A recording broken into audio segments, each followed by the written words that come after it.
Can you verify your full name? I don't know. Can you tell me your date of birth? I don't know. It's like that part of my brain is just gone. I don't even know where I am. I don't know what state we're in. Brain damage.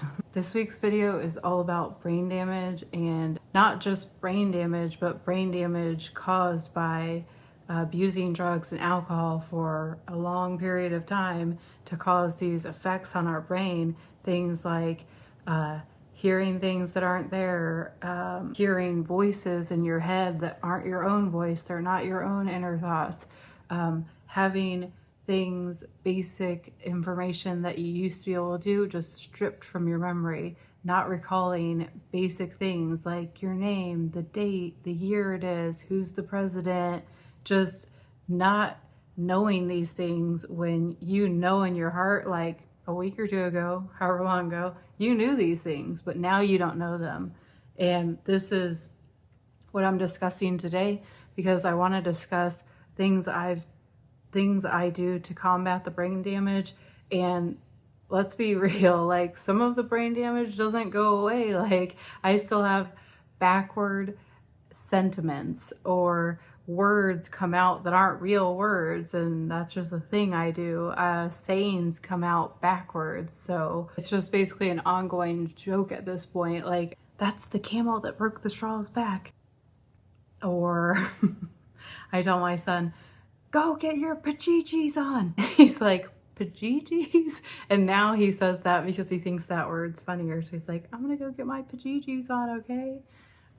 Just things like that. I'm like, I don't want to like rain all over your thunder, and I'll say this and I'll think I'm saying it right. That's the thing. And then afterwards they're looking at me like laughing, like, wait, what? The sayings, they come out backwards more than half the time. It's now kind of like associated with my personality at this point. So the beginning part, that is how I woke up when I was in the hospital. I couldn't remember my name. I couldn't remember what year it was. I didn't know if I had a house, where I lived, what state I was in. I woke up in this condition, and it didn't seem like a red flag enough for me to stop using. It was just like, that's weird, you know? But then when I went into rehab and I was sober for like a week straight, and I was still hearing voices in my head.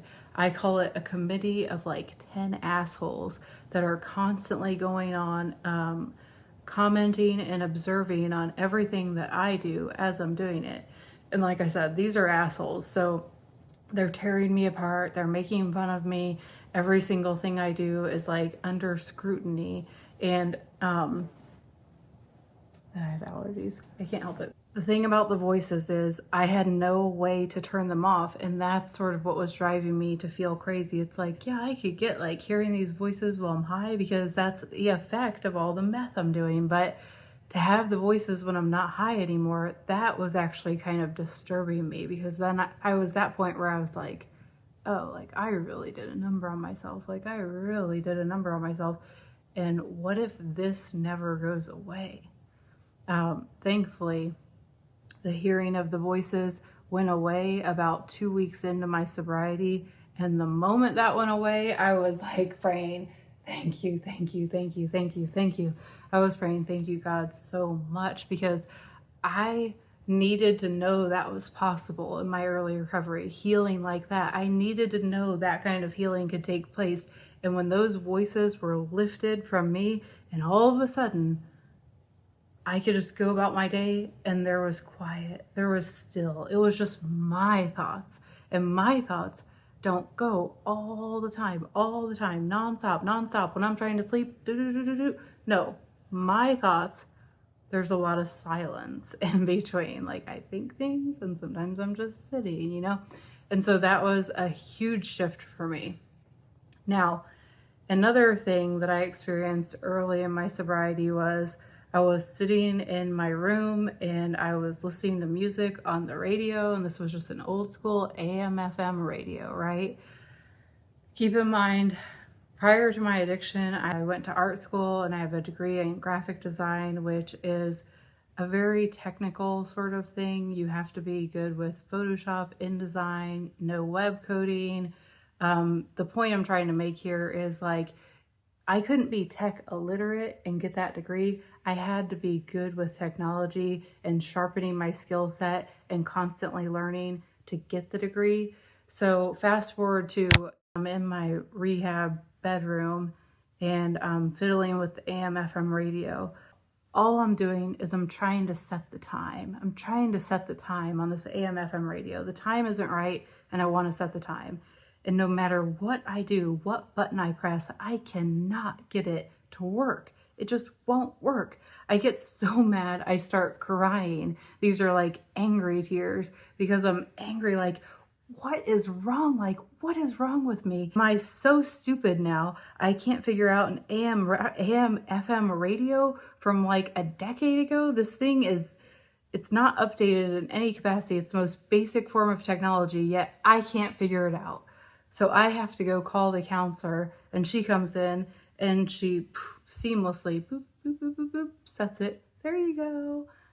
Let me know if you need anything else. And I'm like, yeah, I need to find my fucking mind. Like, where is it? So these are just the early signs I started to notice of I have brain damage and like, if I go back out and use, this is going to get worse. So if you're experiencing brain damage, I'm sure it probably looks a lot different for every single one of us. And if you feel open to sharing, drop a comment. And so that other people, when they watch this video, they don't feel so isolated or alone or stupid like I did in those early days. I just felt like I've basically turned myself into an absolute stupid person and I can't do anything right and everything I touch breaks. And like, why even try? It was that sort of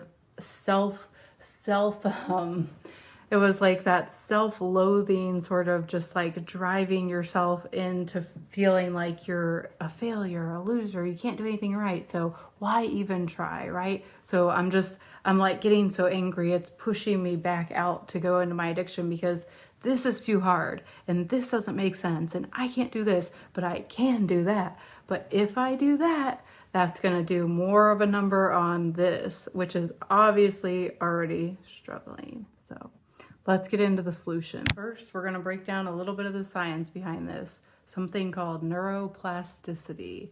And I want to link a video in the description of a doctor that does an amazing job at breaking this down. I do have a video where I broke down more of this sort of rewiring of the brain. It's kind of a shitty video because it's one of my early videos, but I will include that right here. And then the doctor's video will be in the description. So essentially, neuroplasticity is a beautiful thing that allows our brain to heal. Our brains can repair. And that's the beautiful thing to know is your brain can repair. But the longer you used and the heavier you used and the longer it may take you to heal. And in example, my case, some things may never heal and that's okay, but we have to keep our sense of humor. So thankfully when my words come out backwards and random words come out that I didn't even mean to say, but that's like what I said instead, I just have to laugh and be thankful that I am sober and that things could be worse. But in the beginning, it is so hard because you're angry and you don't understand what is going on and you're sober. So why aren't things lining up and working out? Because you're doing the right thing, right? But things feel worse. And that's the hard part about early recovery I found was these things that are basic things to other people are just hard for me and it's not working and I can't get it done.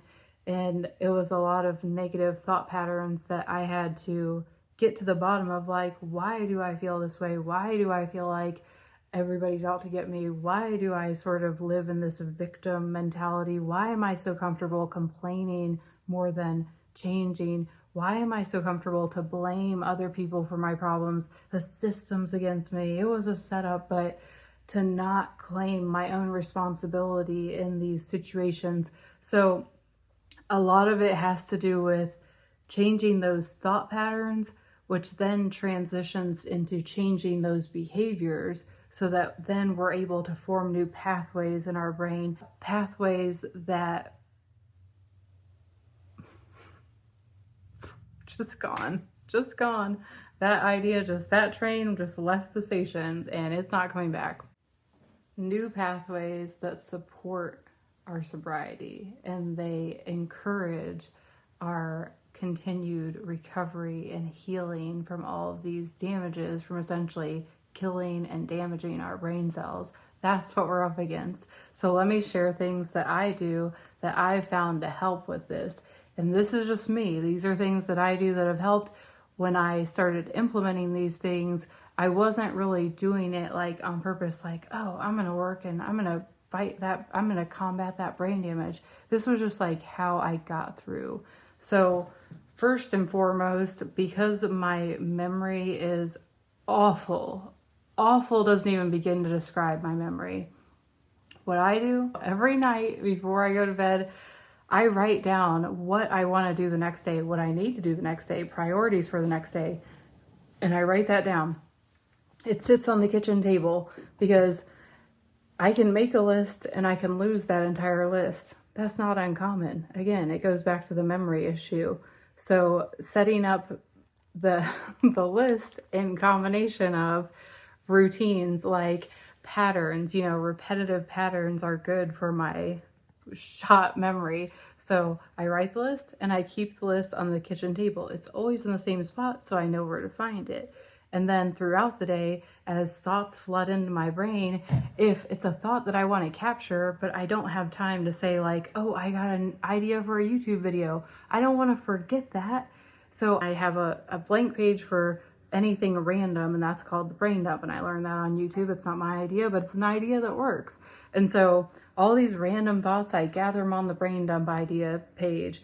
And then at the end of the day, when I have more time, I can sit down and be like, okay, this goes in my YouTube binder. Okay, this is something that I want to work on tomorrow. So then I can sit down and write that and have more clarity with it. And then I write lists and I don't get everything done the same day. That's fine. Then I take those items and I transfer them onto the next day. Or maybe I don't want to do those items at all. But the point is, now I can actually remember and do the things I want to do. And I don't spend my whole day like spinning my wheels like, wait, what was I going to do? Wait, did I have an appointment today? What day is it? I will say, to somebody that doesn't have brain damage, some of these things are going to come across as like, really? Like, that's what you have to do? That's what I have to do. And if I don't do it, I literally cannot remember. I won't remember. I won't call you back. I won't go to that appointment. I won't show up at that event. I won't remember. I'm just going to get this out of the way because I wouldn't be able to heal if I didn't start abstaining from the drugs and alcohol. So my healing wasn't able to start taking place until I stopped using. Now, that's going to sound obvious, but I'm going to throw it out there just because I did go through a long period where I didn't want to give up the alcohol, and I was in California for a while. I was trying to do the Cali sober thing, smoking weed, drinking, and other than that, I was sober. Well, I wasn't able to heal on that way of being sober. In order to make repairs and change those things within my mind that were all twisted up, damaged, broken, I had to abstain. And so that's the first step: abstinence, total abstinence from the toxins that are causing the damage. May sound obvious, but again, because I struggled with that for, I would say, probably my first 2 years before I actually became sober, do want to mention that in case anybody else is out there Cali sober and you can't figure out why things aren't coming together. I've said it before and I will say it again. Physical exercise and physical activity is a pillar to repairing this brain damage. It's been essential in my recovery, and it started in rehab. all of us were required to go to the gym, maybe if you had like a doctor's note or some sort of condition, but every single person when I was there was going to the gym. But certain ones of us, myself included, we had to go more days than the others. So maybe the others I remember was like 3 days a week. For us, it was 6 days a week, which I felt like was dramatic.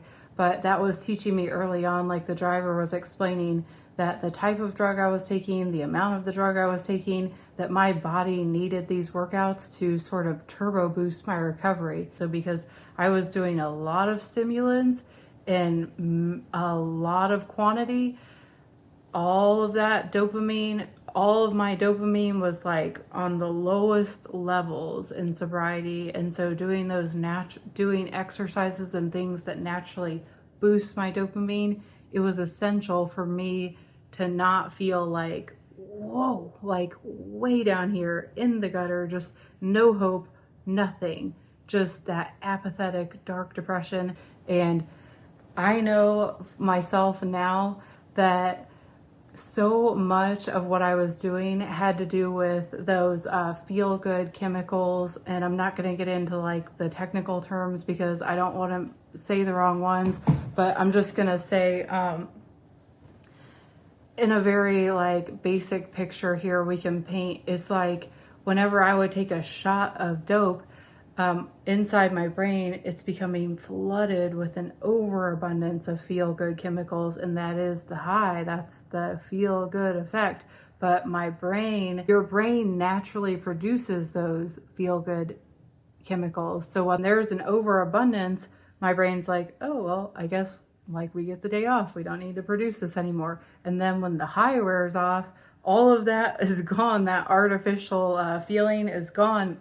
And my brain's no longer producing that, or it's producing it even less than it ever was before. As the cycle continues, this becomes more dramatic because I flood it more often, I flood it with even more. And my brain is like, I guess we're on vacation. Like, I guess she just doesn't need us to make this anymore. And so then the crash gets darker and darker and darker to the point where like, I feel like I'm gonna die if I don't get high. And so when I get into early sobriety, of course, I feel my absolute worst because I don't have the drugs to boost me out of this, and my brain isn't producing these feel-good chemicals. So I am at like my absolute lowest low. And when I do things like I go to the gym, I hate it, and it feels hard and it feels uncomfortable because again, I feel like really shitty inside my head. Nothing feels good, even though I'm trying to do the right thing. But the more I do these beneficial activities, I can feel when I leave the gym, like, actually, yeah, I feel a tiny bit better like than when I went in. And the more I do that, I'm reinforcing those new pathways in my brain that are actually going to support my sobriety and support me feeling better, like in sobriety as I go longer and longer. And I can tell you, like, as somebody that's gone through droughts, like, 2020 is a good example. I think I started my YouTube channel then. I was at a pretty heavy weight, and I was unhappy with my weight. I was uncomfortable in my body. I was constantly getting injured, and so I was working out less because I was just like, I guess I can't work out. Like my knee's messed up right now, or my back. And from having periods where I wasn't able to work out, the toll that took on me mentally, it's like night and day compared to what I do now, which is I work out 5, sometimes 6 days a week, and I take 1 rest day, and I feel significantly better than even when I have that rest day. I actually feel like I would rather move more than just be still, but I sort of have to sort of force myself to just like chill out because that's when I'm going to kind of restore myself and not get burnt out. But yes, workouts are a pillar in my recovery, a pillar to combat brain damage. I can't emphasize that enough, how powerful just working out can work wonders on repairing some of this brain damage. Next one is one I still struggle with, but I've had to be strict with myself, and that is to remember that a lot of recovery and healing for the body and the mind happens when we're resting, when we're sleeping. So prioritizing sleep is so crucial. to combating this brain damage. And in my early recovery, I had a lot of time to sleep, and I got to the point where I didn't mind sleeping. It was kind of like a very slow-paced lifestyle in the early days. Now I struggle with it more because I'm always like excited about something and I get really energized, and at night I have a hard time like winding down, calming down, slowing down. So I find myself like doing art projects or editing a YouTube video, or I have to say like to myself, or watching YouTube videos, I have to kind of say like, okay, like, why don't you go get a book and sit on the sofa and read for your last hour? And then when I do something like that, I have no choice but to feel my tiredness, and my eyes will get heavy, and then I'll be like, okay, I'm gonna go lay down. But if I stay on my tablet, I actually won't feel my tiredness. So I've set myself a bedtime, 11:30 to midnight, depending on what day of the week. And then I get up every single day at 6:20, which I know it is early, but it's just what I do right now for this season of my life, because my son, his school starts early, and then Bella, my dog, she's on a medicine schedule. It starts at 6:20, so it's just like what I do. But that amount of sleep works for me. So sleep is so important, and there was so many times where I wasn't getting enough sleep and I would wake up tired, and then I would make bad decisions throughout the day, like food decisions or skip a workout, because I'm not tired and I'm motivated and I feel groggy and my brain feels foggy. Sleep can work wonders for all of those things. Now this one is more an indirect healing of the brain, because to change these old patterns and behaviors, to change these thought patterns and behaviors, we have to force ourselves to do different things that we weren't doing before. And for me, that included socializing with a different type of people. So I went into, like I've mentioned before, I was in outpatient therapy for roughly 2 years, meaning instead of going to work, instead of going to school, I went to rehab. I went to rehab every day for 4 to 6 hours a day. And that showed me like I could learn a lot while I was in there. I could learn from the other patients. And that was when I was still smoking cigarettes. So we took cigarette breaks, and there was sort of this built-in like camaraderie between us after being there for so long. And you're doing this thing that you know you need to do, but part of you just still hates to do it. And so having that common ground with all the other patients really helped me. Like when I would go in there and I'm having a really bad day and I just want to get high so bad, to be able to bring that into the group and have other people there that actually understand, they've been there too, they've already crossed this hurdle, so they can encourage me. And then when I'm able to finally cross those hurdles and there's new people in there, then I can sort of encourage them. It was this sort of beautiful, chaotic blend of all these so many different types of personalities, people, the way that we all came from so many different environments, and yet we were brought together through recovery. And no matter how different we were, we felt for each other and we wanted each other to succeed. And that was something that I needed, because I didn't really have people in my life that understood what this felt like. And so that was very powerful. So I would say now it translates more into building in time to be with my family, time to take to actually be with loved ones. That's important, because when I was in my addiction, it was just like I wasn't even part of my family. I was gone. I was halfway across the country. I wasn't picking up the phone. Nobody was calling me, and I wasn't calling anybody. I wasn't aware of anybody's birthday, gatherings, get-togethers. I couldn't be found. I was doing my own thing. I was lost, I was lost in my own self-destruction. And now I can get really inward, because I work from home and I work alone and I love what I do, and I can get really wrapped up in the art and the doing and the making and being busy with, Nico's school, and to where like the days and the weeks can just sort of drift away. But when there comes time to like, oh, do you want to go do you want to go do this together? Like when somebody will invite me to a gathering or a family thing, I try my best. I do prioritize making time for those things because that helps reinforce my recovery too. Being around people that support and encourage my sobriety, it's still a powerful thing. I get a lot of it, most of it from my husband, but it's great to get it from family members and I would say friends, but like I actually really don't have any friends in recovery. Every friend I have has either relapsed, still using drugs, or dead. So I don't know that I'm going to have friends in recovery, but when I was brand new into recovery, I had made friends with a 90, I want to say she was like 89 when we met, but she was amazing.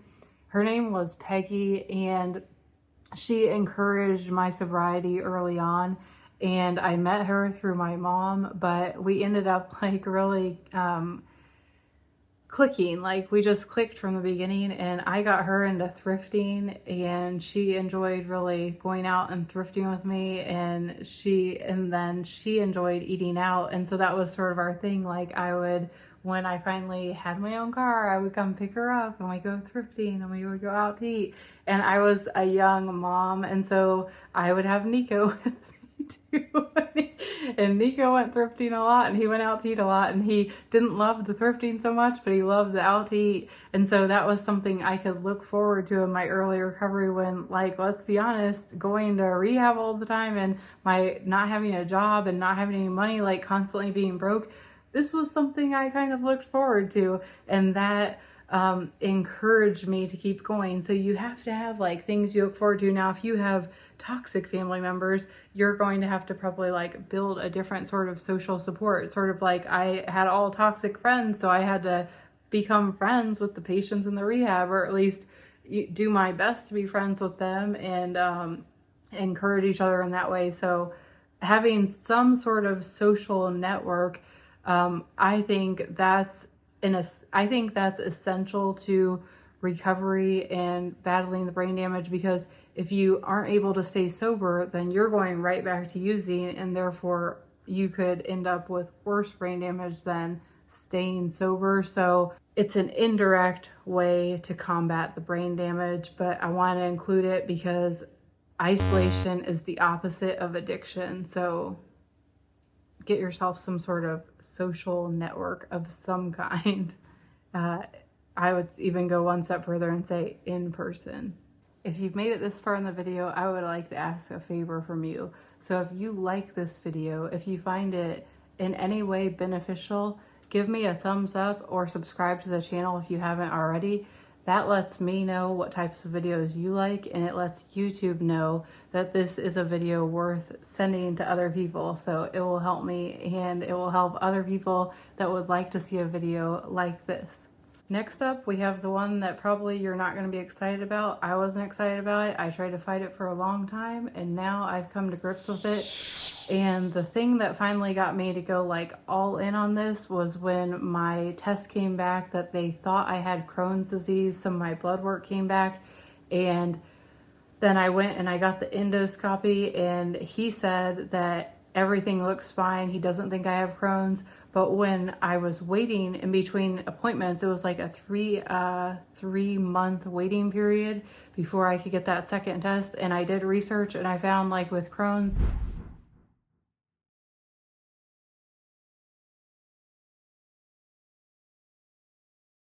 all these things helped, which is nutrition. So I was tracking my macros. If I was watching my nutrition, so monitoring how many fats, how many carbs, how much protein I'm taking in, and the quality of those sources. So like if I go get my fries from McDonald's, that's going to be a lot of carbs, that's going to be a lot of fat, and that's probably going to put me all the way over for my entire day. So by tracking, it forced me to dial in like the quality of my nutrition, because if I can only have so many carbs, the carbs are what keeps me moving, keeps my energy up. So I don't want to have just a bunch of carbs that are just going to make me feel like blah, you know? So I had to cut out eating out. I still eat out, but I only eat out about once every 3 weeks. and I often don't feel better after I eat out. I'll eat out, then I'll just feel like, oh my God, why did I do that? I'll like end up with diarrhea and I'll be sitting there on the toilet like, God, I need to remember this when I want to eat out next time. Sorry if that's TMI, but I think I have unresolved digestive issues. But like when I'm eating clean, I don't have these digestive problems. So eating clean, it's linked with combating the brain damage from substance abuse and alcoholism, because when we're using, we're often not giving ourselves the proper nutrients. So then when we get into recovery, it's that much more important to start giving yourself the proper nutrients so that you can start feeling better and feeling more energized. And certain foods help our brain like to have better focus and have more clarity. From my personal point of view, when I went on that 3 months where I was eating very strictly and I was measuring down to the gram how much sauce I'm having, meat, bread, all of that, I learned that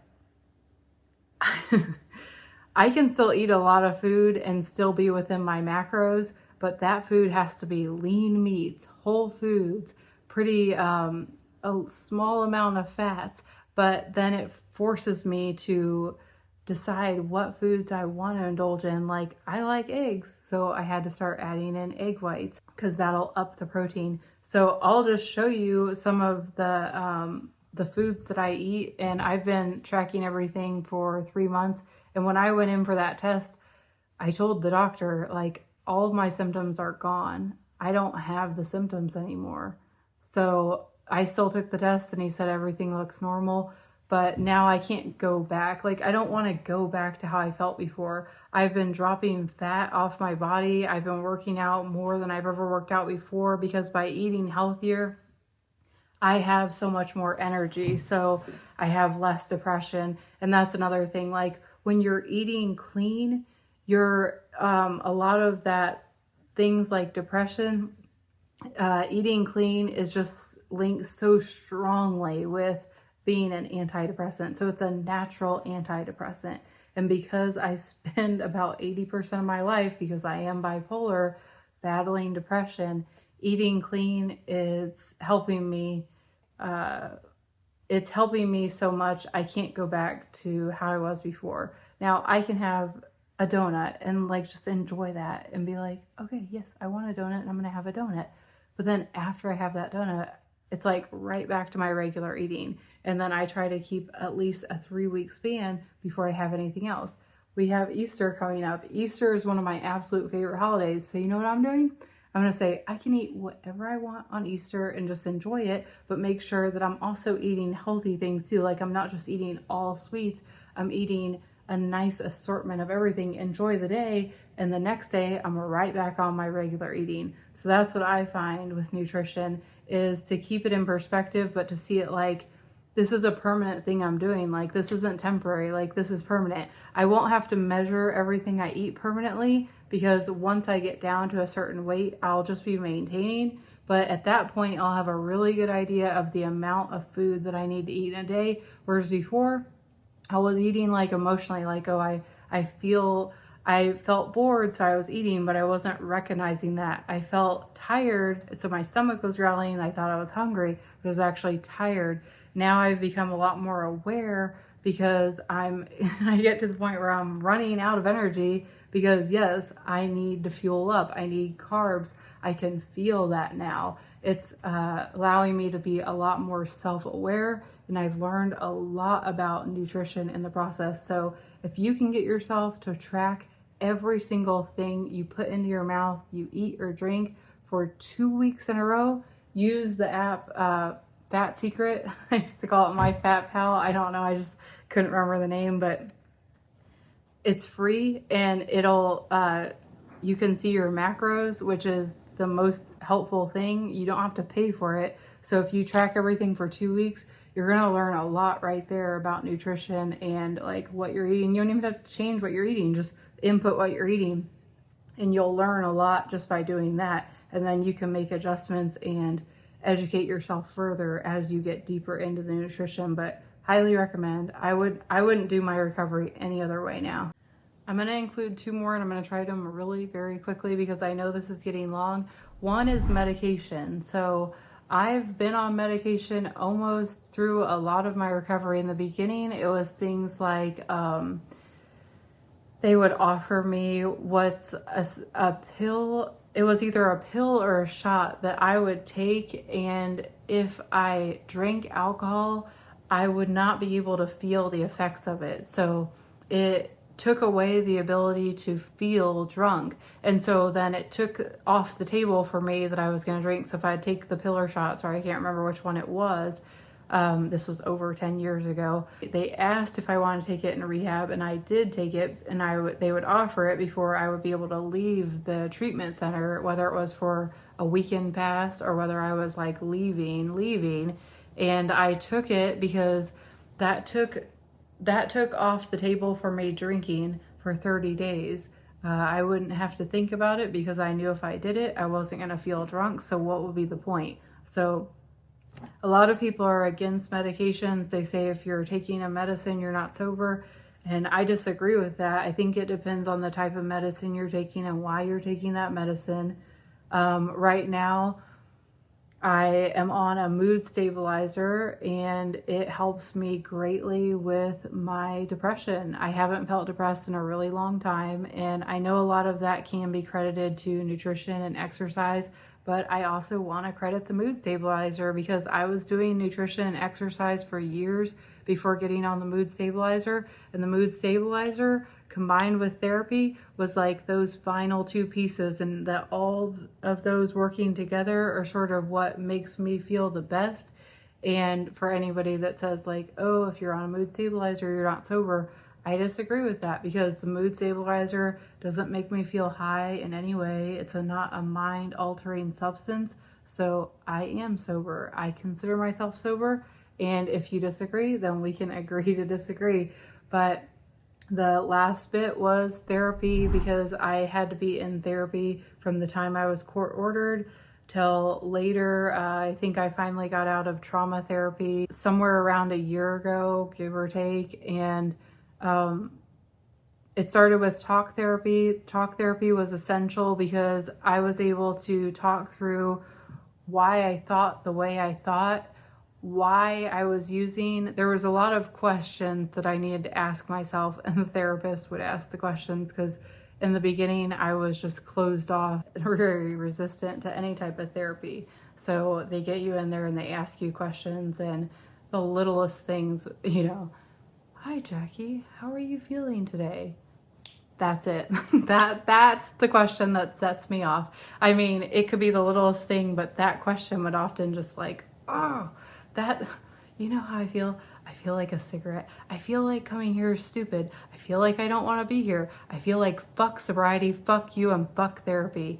That was me in my early therapy. And then I would say, are we done? And then fast forward now, like the last few talk therapy sessions I had, she could ask me like, how are you feeling? And I'm ready. Like, oh my God, I'm so glad you asked because this whole week I've been feeling like nobody's really hearing me. Nobody understands me. With my loved ones, but it's like I'm invisible. They just don't get me. That's how I feel like. And then I also kind of feel like on some level, it's kind of pathetic that you are the only person that actually understands me and listens to me fully, and you only do so because I'm paying you. And I just feel like that's kind of depressing when I think about it. So that's sort of like where I ended up. You can see the difference. I mean, in either case, I'm being honest with my therapist. I'm saying how I feel, but I'm coming at it from 2 different points of view. From one, I'm just resistant. I don't want to open up about anything. And the other one, I'm opening up and I'm thinking through and I'm being a lot more like self-aware with how I feel, my thoughts, etc. And then the therapist will talk to me and, you know, in both cases help me to sort of like understand, yeah, this is how you feel now, but like things could change and things can get better and no feeling is forever, as cheesy as it sounds. And so, yeah, Talk therapy eventually led to EMDR therapy, which I will mention it once more because it's worth mentioning. If you have trauma and talk therapy isn't helping, EMDR has been shown to be a lot more efficient for people with trauma, and I found it to be the thing that was like the cherry on top of my recovery sundae. It helped me so much to feel lighter, and all the things that talk therapy wasn't addressing, I was able to work through with my EMDR therapy sessions. And so I would go back to EMDR if I ever need to before I went back to talk therapy, because that's how much more powerful EMDR was for me personally.